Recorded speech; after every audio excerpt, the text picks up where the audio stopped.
حضور کی ہر خصلت، حضور کی سیرت کا ہر عنوان خوبصورت ہے۔ اور پھر آقا کریم علیہ الصلوۃ والسلام کی سیرت انسانوں کے لیے کامل بھی ہے، اکمل بھی ہے، مکمل بھی ہے اور خوبصورت بھی ہے۔ یہ نہیں ہے کہ کسی گوشہ زندگی میں تو تمہیں حضور کی سیرت مل جائے اور کسی گوشہ زندگی کے اندر حضور علیہ الصلوۃ والسلام کی سیرت تمہیں نظر نہ آئے۔ اگر باپ ہونے کی حیثیت سے دیکھنا چاہتے ہو تو سیدہ فاطمہ تو زہرا کے بابا کو دیکھ لو کہ بیٹی سے کتنا پیار کرتے ہیں، اور اگر بیٹا ہونے کی حیثیت سے دیکھنا چاہتے ہو تو پھر حضرت آمنہ کے فرزند کو ابوا کی وادی میں کھڑا ہوا اپنی ماں کو یاد کرتے ہوئے دیکھو، اور اگر شوہر ہونے کی حیثیت سے دیکھنا چاہتے ہو تو حضرت عائشہ صدیقہ سے پوچھو اور حضرت خدیجۃ الکبریٰ سے پوچھو۔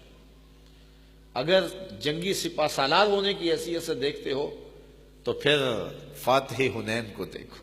تو جس بھی عنوان سے دیکھو گے آپ کو حضور کی سیرت مکمل نظر، نجی زندگی سے لے کے سیاسی زندگی تک، گھریلو زندگی سے لے کے جنگی زندگی تک، ہر عنوان حضور کا خوبصورت ہے۔ کسی شخص کو اصلی حالت میں دیکھنا ہو کہ وہ کیسا ہے تو یہ معیار بھی حضور نے خود دیا۔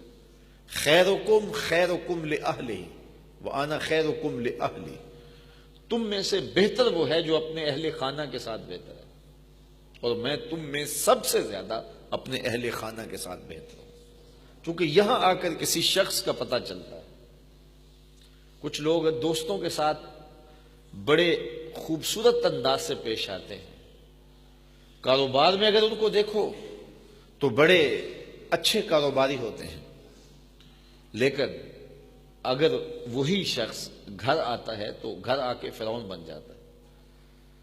تو دوستوں کے ساتھ رویہ اچھا ہے، رشتہ داروں کے ساتھ رویہ اچھا ہے، کاروباری حضرات کے ساتھ رویہ اچھا ہے، لیکن جب بیوی کے پاس آیا تو وہاں ایک عجیب صورت بن جاتی ہے۔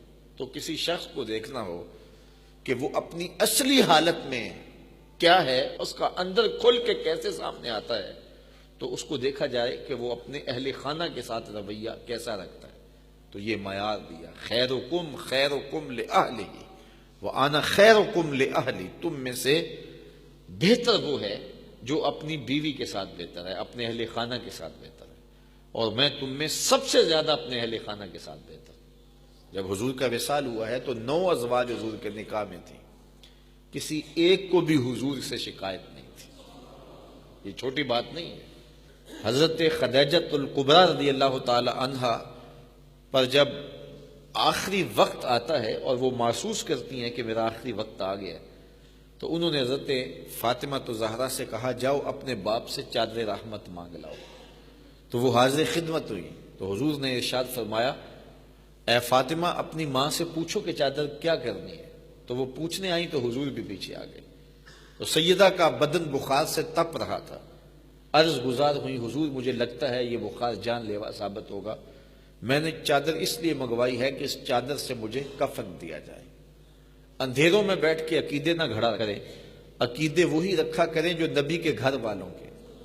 سیدہ خدیجۃ الکبریٰ کا عقیدہ یہ ہے حضور کے بدن سے چھوئی ہوئی چادر کفن کو مل جائے تو بخشش کی ضمانت ہے۔